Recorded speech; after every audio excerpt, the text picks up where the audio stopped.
Julio Miguel de Vido. Político y arquitecto, supo ser uno de los hombres de mayor confianza de la gestión kirchnerista.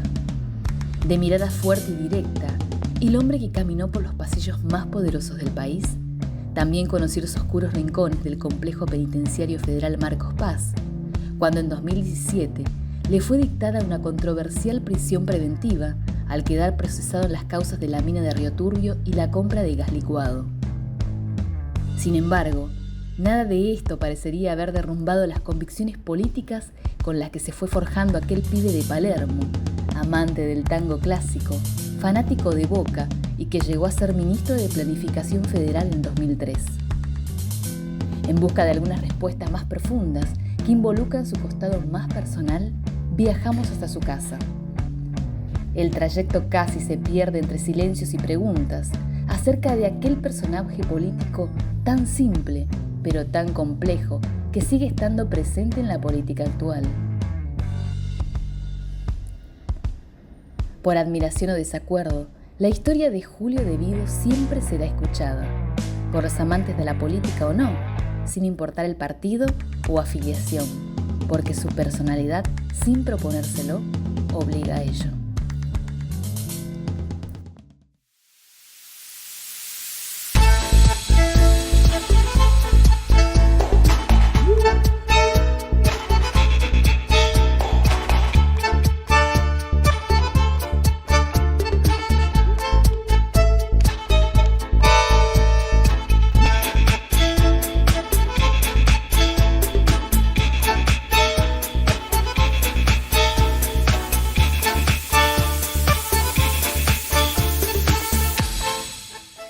Bueno, Julio, es un enorme gusto para nosotros que nos estés recibiendo y acá. Es importante también la confianza que nos diste recibiéndonos acá. Te agradecemos desde ya. No, por favor. Y sabemos muchas cosas de Julio de Vido, lo que leemos. Sabemos que fuiste uno de los hombres más poderosos en su momento de la Argentina, ¿no? Se sabe tu vida, algunas cosas de tu vida, que tuviste hijos, que tenés nietos. Sí, bisnietos pero, también. Bisnietos también, bueno, pero ¿quién es Julio de Vido para vos? Mirá, un militante político, esencialmente un militante político y un constructor. Yo soy arquitecto y abracé esa profesión porque siempre me encantó la idea de construir. Y bueno, eso es por lo apliqué en política, tratar de construir. Después no creo que haya sido un tipo poderoso. Lo que tuve un rol importante, como decía Néstor, en un gobierno de hombres comunes. Que es lo que más extraña de esa etapa, ¿no? La simpleza, hoy estaba leyendo un artículo sobre Néstor y la simpleza con que él explicitaba lo que nosotros queríamos hacer. Muy parecido a la estrategia comunicacional del primer peronismo, fundamentalmente a través de los planes quinquenales y demás. La necesidad que la gente no solamente fuera destinataria del bienestar producto de una buena administración, sino que fue la protagonista en el proceso de transformación del país. Pero esencialmente un constructor, si querés definirme. Julio, atravesaste un montón de cosas, nosotros lo sabemos, mucha persecución también, ¿no? Por parte de los medios, por parte de socialmente también. ¿Te arrepentiste en algún momento de ser político, de haber elegido la política? No, de ninguna manera, no. Aparte tengo una familia maravillosa que me bancó en todo el tiempo. Y paralelamente también, los amigos, viste, Néstor siempre decía que odiaba esa frase del millón de amigos, porque en realidad es mentira. A lo mejor los amigos mejor que sean pocos y no muchos y más o menos, pero pocos y buenos. Y tuve esa suerte. Y amigos y otros que a lo mejor no eran amigos, pero eran compañeros realmente en el más amplio sentido de la palabra. Y punto. Lo que fue malo o negativo no tiene relevancia porque uno siempre tiene la satisfacción del deber cumplido. Por otro lado, si vos analizás los que nos persiguieron, es gente claramente, es todo lo contrario, en vez de constructores son destructores de cualquier cosa que toquen y jamás construyeron nada, nunca pusieron un ladrillo en beneficio de los demás. Eso también me aclara cualquier duda que se me podría haber presentado en el sentido de que el afán de construir, de tener un espíritu abierto y positivo en relación al proceso de transformación y profundas convicciones ideológicas Yo soy peronista, tengo 72 años, Sí. desde los 18, así que ya por 54 años que soy inclusive afiliado al partido. Así que bueno, eso me ha dado también, haber leído a Perón y demás, me ha dado una profunda vocación de servicio y fundamentalmente una muy fuerte convicción. Julio, hace poquito yo leí un Twitter tuyo donde decías que el macrismo tiene impunidad. ¿Qué impunidad te referías? No, bueno, la que vemos claramente, que cualquier ladrón de gallinas es perseguido y vemos que ellos, bueno, desde los Panama Papers en adelante, más el proceso de contrabando que llevó adelante y protagonizó Macri, que fue amnistiado justamente por una corte de características muy similares a esta, pero que a diferencia del actual gobierno, Néstor la enfrentó y logró cambiarla. Evidentemente falta mucho, porque cambiar la justicia no es solamente cambiar la corte, cambiar la justicia, va a haber justicia el día que los tres poderes del Estado se involucren en que haya justicia y no es un problema de cambio de nombre. Néstor encaró el problema, cambió los nombres y después hubo dificultades también, y porque el sistema es proclive a eso y sobre todo sobre la falta de control que sobre ese poder del Estado tienen los otros dos poderes. Tienen herramientas constitucionales para controlarlo y no lo hacen. Eso genera impunidad. No es solamente... La justicia en la Argentina es un poco como, en general, hay una definición gramsciana, así, de origen marxista, Sí. que dice que normalmente los códigos y la estructura judicial están al servicio de los ricos, para proteger las prebendas de los ricos y para seguirlos y mantenerlos poderosos, para oprimir más a los que menos tienen. Esto yo lo planteo de una visión profundamente peronista. Vos fíjate que Perón también fue muy perseguido. Sí, sí, muy totalmente. perseguido. Es muy Eva difícil. Perón se estaba muriendo de cáncer y le pusieron viva el cáncer. O sea, Sí. esa es una actitud de ellos. Bombardearon la Plaza de Mayo, mataron 300 personas. Hubo los 30.000 desaparecidos. Y podemos remontarnos a la década del 20 del siglo anterior con los fusilamientos de la Patagonia trágica, o 1918, la Semana Trágica con más de 1.000 muertos a raíz de un conflicto gremial en los talleres Bacena. Bueno, todos esos crímenes quedaron impunes.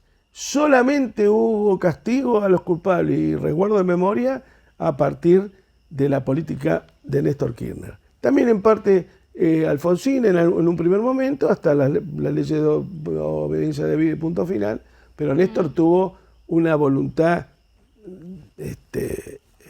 inquebrantable en el sentido de que los genocidas pagaran. Es la única vez que tampoco estos eran poderosos en el sentido que tenían poder militar y poder de mando, pero también en la representante de la misma oligarquía que es la que hoy nos apabulla con su odio y con sus planes de exterminio de cualquier voluntad transformadora. Para eso necesitan impunidad y evidentemente un poder judicial que no es independiente porque depende de ellos y que cualquier objeción que hagan los otros dos poderes, enseguida las tapas de los diarios de los poderosos sale a decir que ese poder judicial está siendo violentado. Y eso es mentira. Bueno, Creo que el Poder Legislativo y el Poder Ejecutivo tienen mucho para hacer y para decir en ese proceso de transformación de la justicia que la Argentina necesita. Hablando de peronismo, te noto un poco enojado, molesto quizás con Alberto Fernández, ¿puede ser? No, yo no se puede hacer política enojado. Lo que sí no comparto, la gestión de gobierno, las políticas erráticas y sobre todo esa distancia que él toma de los hechos y de las desgracias que está sufriendo el pueblo argentino en su mayoría, cuando él las critica y las cuestiona como si fuera un corresponsal periodístico, pero es el presidente de la Nación. Hoy hablaba en relación a la necesidad de mejorar, que todos los argentinos deben mejorar, pero pareciera que él no estuviera en ese escenario como el primer factor de transformación y de mejora de la calidad de vida de la gente. Obviamente el tema judicial anunció una cosa el 10 de diciembre del 2019 y después no es que hizo otra, no hizo nada en términos. La propia reforma judicial que él mandó a la Cámara de Senadores fue titulada por Cristina Fernández como una reformita y después obviamente en el Diputados no hubo la menor intención de aplicarla, siendo que yo tengo profundas diferencias porque hace como borrón y cuenta nueva. Nada que haga borrón y cuenta nueva y que sea permisiva con lo que delinquieron y persiguieron y escucharon y nos hicieron espionaje y demás. Nada que tolere lo que vos decías, la impunidad de esos sectores puede ser compatible con nosotros. Y de alguna manera, bueno, lo que pasó con Vicentín, esas cosas nos fueron alejando todo el tiempo. ¿Es peronista, Alberto? El presidente. Bueno, él se definió como socialdemócrata. Yo, la verdad, perteneció al Partido Nacionalista Constitucional. Bueno, estuvo muy allegado políticamente al doctor Cavallo en su momento. Que yo no lo cuestiono ni nada. Simplemente me parece que una persona con esa trayectoria, porque hay que empezar a ver la trayectoria de las personas, política, que estuvo abrevando en distintas fuentes, y se define como socialdemócrata. No hay nada más antitético con el peronismo que la socialdemocracia, ¿no? ¿Cómo estás conforme con el arreglo con el FMI? ¿Qué opinión tienes con respecto a eso? No, bueno, en principio no lo conocemos ninguno. Se hablan cosas, dijeron que no iba a afectar los regímenes jubilatorios, ahora hablan que sí, que van a empezar a ver si hay regímenes de privilegio y que si esto y que si otro. Y sabemos que los regímenes de privilegio son el de la justicia, poner algún sector del cuerpo diplomático, y no sé hasta qué punto.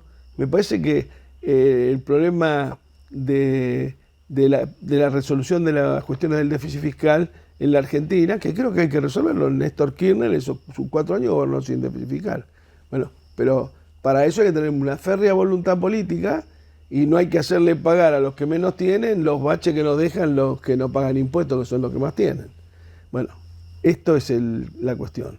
Me parece que el acuerdo con el fondo, el día que se conozca, voy a dar mi opinión, pero si Máximo Kirchner, que era presidente del bloque de diputados del Frente de Todos, renuncia al bloque diciendo que ni la negociación fue buena y que por ende tampoco los resultados, las consecuencias van a ser buenas, evidentemente es un tema que me tiene muy preocupado. Confío en Máximo porque lo conozco desde hace muchísimos años, desde que era chico.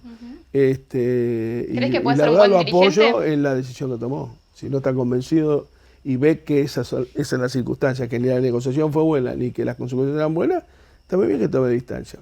Luego opinaré sobre lo que haga él de ahora en más dentro del bloque, a ver qué es lo que sucede. Días pasados escuchaba al diputado Valdés, que es muy amigo del presidente, en el cual sí hallo una mayor cercanía y una mayor afinidad con el peronismo que la que tiene el presidente, en Eduardo. Y él decía que si este acuerdo, que ninguno conoce todavía en su letra completa, hoy aparentemente salen los diarios y sale esto justamente de la cuestión previsional, que ya habían dicho que no iban a tocarla, y ya aparece, por un lado eso, la actitud de Máximo, por el otro lado, que debe conocer más detalles que nosotros desconocemos, evidentemente me alejan de opinar que esto va a ser bueno.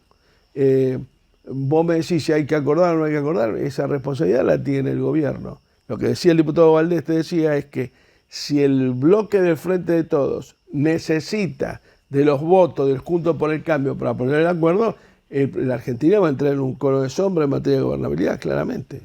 Que yo no apoyo, los gobiernos tienen que tener, Alberto tiene que ir el 10 de diciembre del 2023. ¿Qué te gustaría para la Argentina? Para la Argentina. Y mira, me gustaría lo que yo, digamos, un estilo de gobierno como el que yo participé fundamentalmente en los primeros 4 años del gobierno de Néstor Kirchner. Eso me gusta para la Argentina. Sinceridad, voluntad de que la gente participe, que viva mejor. No es tan difícil. Tampoco hace falta reventar el presupuesto. De hecho, nosotros no teníamos déficit fiscal y teníamos superávit comercial también, que son las dos virtudes centrales que tener el déficit, el superávit gemelo, de comercial y fiscal. Julio, si tuvieras que volver a la política, ¿de qué te arrepentís? No, volver a la política no me Estar involucrado. Estoy en la política. Volver a ser funcionario no está en mi agenda. Pero si tuviera que volver a pasar. 25 años ministro de Néstor y después de Cristina. La verdad que no le puedo pedir más a la vida y me parecería un acto de absoluta mezquindad.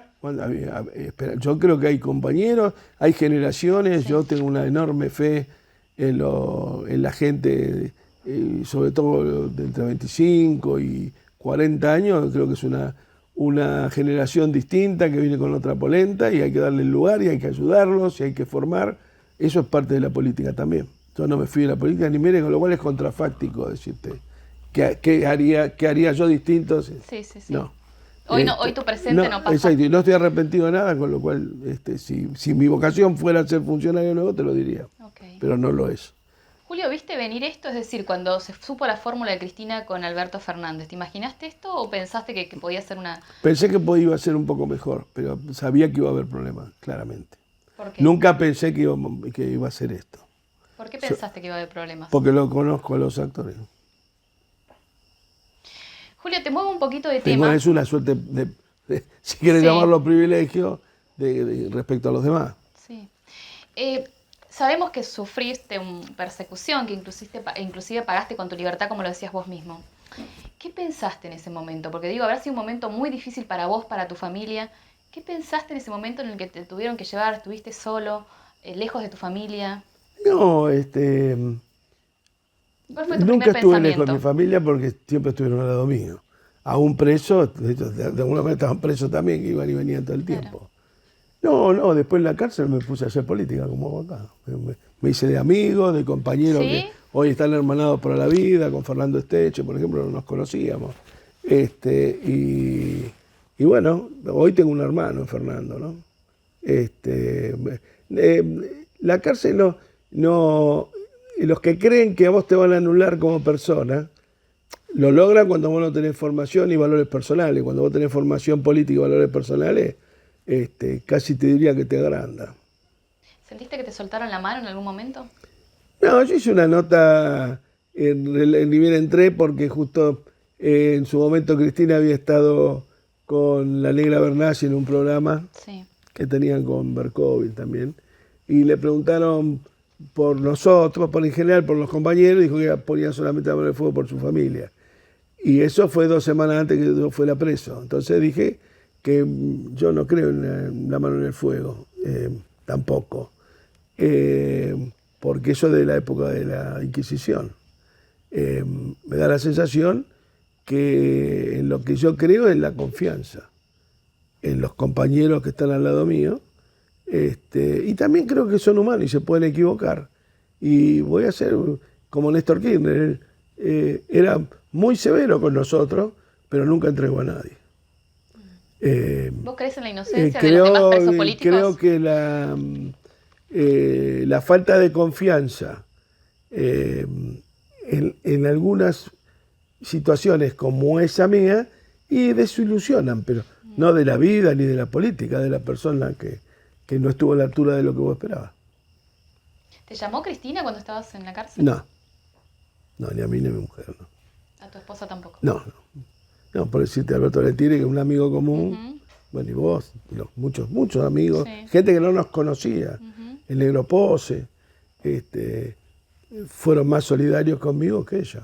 Pero bueno, pero un tema, ya te diría, está fuera de lo político, es personal, en términos personales, la relación está terminada y ya está. No, políticamente no me interesa volver a participar en ninguna actividad con la expresidenta, para nada. La respeto, creo que ha hecho un buen gobierno, que llevó adelante política muy sana, pero en lo personal está. Y cuando las cosas terminan, en lo personal se terminaron. Y tampoco tengo esperanza en que la cosa cambie, porque la esperanza, como dice un amigo, es la última desgracia de la caja de Pandora, decían los griegos. Y en la esperanza es un valor religioso, igual que la fe y la caridad, y eso solo vale y se asiste con la fe, con lo que uno cree. La política es otra cosa. ¿Tenés fe vos? ¿Sos una persona de Sí, fe? soy católico. ¿Sos católico? Sí. Con una visión extremadamente crítica Sí. de la realidad de la iglesia en la Argentina Sí. y en el mundo hoy, ¿no? Un hombre con suerte, podríamos decir, más allá de todo lo que te ha pasado. Sí, o sea, afortunado, imagínate, tengo 5 hijos. Lamentablemente con Lali perdimos uno que era medio postizo mío, pero Sí. fue un dolor muy grande. Y después tengo 10 nietos y 4 bisnietos.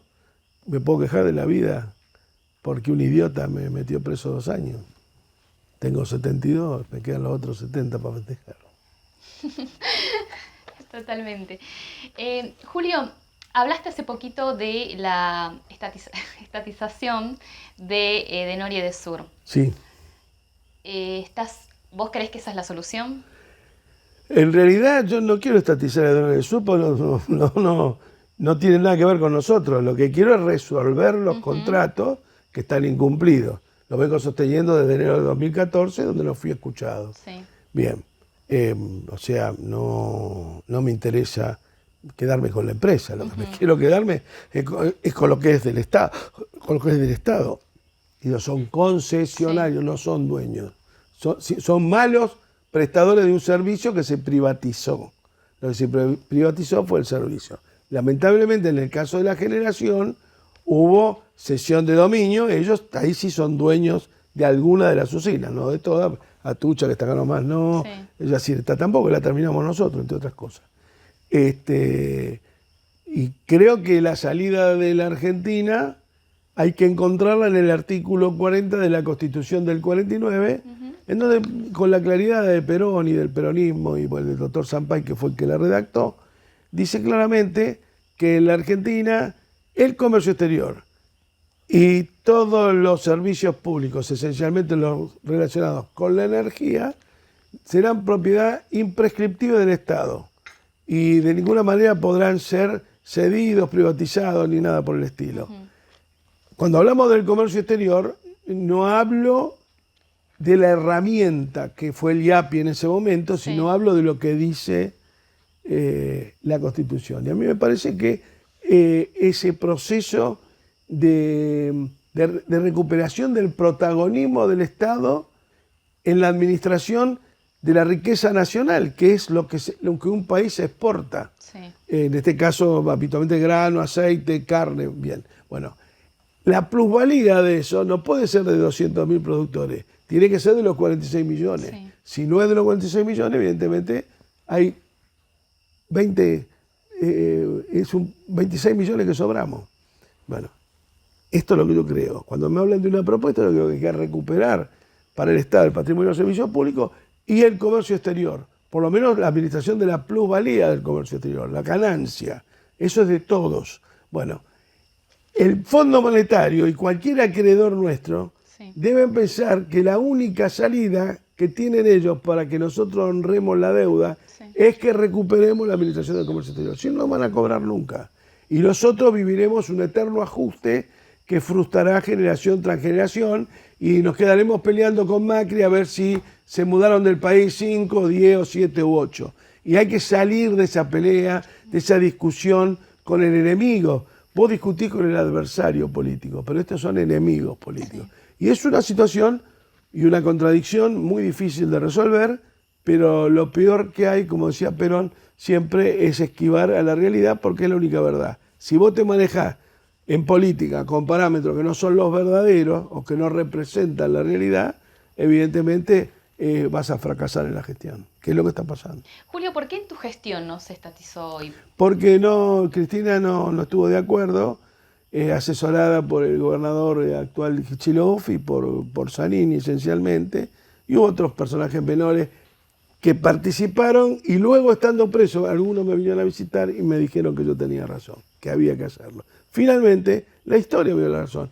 Midling terminó siendo testaferro de Macri, socio de Lewis con Macri, y Caputo el amigo de la vida. Así que evidentemente las cajas políticas del macrismo fueron financiadas por aquellos sectores a los que yo pretendía sacar de ese protagonismo inmerecido por tener contratos mal ejecutados, pésimamente ejecutados.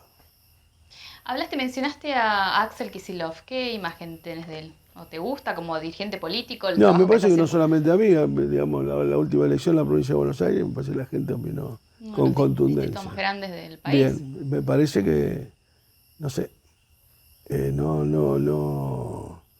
Yo nunca lo... Axel se incorpora, yo empecé a trabajar con Néstor Kirchner y no es una factura de viejo, pero digamos, yo empecé a trabajar con Néstor Kirchner en el año 90 siendo administrador de vialidad en Santa Cruz, Sí. antes que él fuera gobernador. Y a partir del 91 como ministro de Economía hasta el 99 y como ministro de Gobierno hasta el 2002 y como ministro de Planificación hasta el 2007 que se fue. Bueno, yo nunca lo vi a Axel ahí. Vamos a decir, no, pero era más chico, es cierto. Pero se añadieron al proyecto en el 2012 de una manera compleja, ejercieron una fuerte persecución contra los que veníamos con toda una historia y con mochilas, porque siempre vos venís con mochila de piedra y hicieron, viste, como si vos querés correr una carrera con una persona que carga una bolsa de 50 kilos, que son 20 años de gestión. Y se transformaron, en vez de gestionar ellos, se transformaron en fiscales de nuestra gestión. Uno de los hechos que revirtieron fue este. Por eso no me une absolutamente nada con Axel, ni ahora ni antes. Y no lo considero un compañero porque sé que no es peronista. No puedo dejar de preguntarte por un personaje político bastante polémico, sobre todo en los últimos tiempos. No tiene nada que ver con el peronismo, aunque uno de tus colegas, podría decirse también peronista, dice que puede ser un personaje interesante. ¿Qué te parece Milei? Milei no, me parece una persona detestable y un político pésimo con una ideología nefasta. Es enemigo político. ¿Es tu enemigo político? Sí, enemigo político. Sí. Toda esa derecha, basura, privatista, que piensa que todos los que no estamos en el círculo de sus mandantes, pues son parte, como decía Gramsci, de la superestructura de lo que es el círculo rojo, ¿no? Me parece nefasto, él, Esper, me parece lo peor, junto con todo yo no creo que haya ni Alcole ni Paloma Sí. en Junto por el Cambio, todo lo mismo, y el radicalismo, que es lo peor que le ha pasado a la Argentina en su historia. ¿Qué es lo que... Después de Macri, ¿no? Sí. ¿Qué es lo que pasa ahora, digamos? ¿Qué futuro ves para el peronismo? Para la política actual en sí, no solo el peronismo. No, yo veo te dije al principio, veo una generación nueva con ideas a lo mejor distintas de las nuestras, que va a tener, seguramente va a aprovechar de nuestras victorias, de nuestros aciertos ideológicos y seguramente tiene una capacidad de interpretar a un mundo cambiante, diferente, distinto, producto de inclusive del manejo de tecnología que nosotros ya no manejamos. ¿Quién podría reemplazar a Alberto Fernández cuando se vaya? Una visión tuya, en este momento no hay nadie... No, me parece que no. Hay que dejar... acordate siempre lo que decía Perón, el único heredero de Perón es el pueblo. ¿Qué es lo que quería decir? Que solo de ahí puede salir. Cualquier nombre que yo te daría, lo único que haría es hacerle daño, pulverizarlo sobre la base de la estigmatización que hicieron conmigo. Pero honestamente te digo, sería muy mentiroso si te dijera fulano, mengano, o que yo tuviera aspiraciones personales que no las tengo. Hoy mirás la política desde afuera igual vos. No, yo estoy en la política. La política no es ser funcionario. Mirá, y te lo dice que fue 24 años funcionario. ¿Pero no es más fácil mirar de afuera que siendo funcionario? No. Lo que hay que tener capacidad de objetivar algunas cuestiones para el análisis político, leer mucho, estudiar la historia, ver los minutos de la historia. Y esto no va a ser para siempre. No es que nosotros vamos a estar 100 años pagando ese crédito que tomó Caputo. Algo va a suceder. La gente, tiene muy claro qué es lo que quiere. Lo que todavía no ha encontrado el canal de expresión de este malestar por la pobreza, por la miseria, por la desocupación, por el hambre en algunos casos. Eso se va a expresar. Y la historia demuestra que eso siempre se expresa. Mirá, Rusia en 8 meses pasó del imperialismo zarista más grosero a un régimen soviético de los trabajadores. No te estoy diciendo que yo soy prosoviético ni marxista, Sí. pero en 8 meses un cambio. Pero, claro, había habido una revolución en 1905 que fue apagada y hubo muchos movimientos, me refiero en Rusia, y muchos movimientos para romper el cepo medieval que tenía sobre todo el campesinado durante el siglo XVII, XVIII, XIX, que fueron sangrientamente reprimidos. Pero en algún momento el tema explota y viene la luz. La luz siempre vuelve. Si hay que mirar. ¿Crees en los ciclos? O sea, es decir, Creo digamos, en el peronismo creo en la historia define, sí. es cíclico, sí. Hay ¿Quién iba a como pensar cierto... en el año 97, Sí. 98 que Kirchner iba a ser presidente? Mira, vino del sur, encontró los caminos, supo establecer los acuerdos, supo pelear con lo que había que pelear, tener claro cuál es la diferencia entre el amigo, el enemigo, el adversario. Y bueno, Néstor tenía muy claro, tenía una gran capacidad de análisis político, que es lo que hoy falta.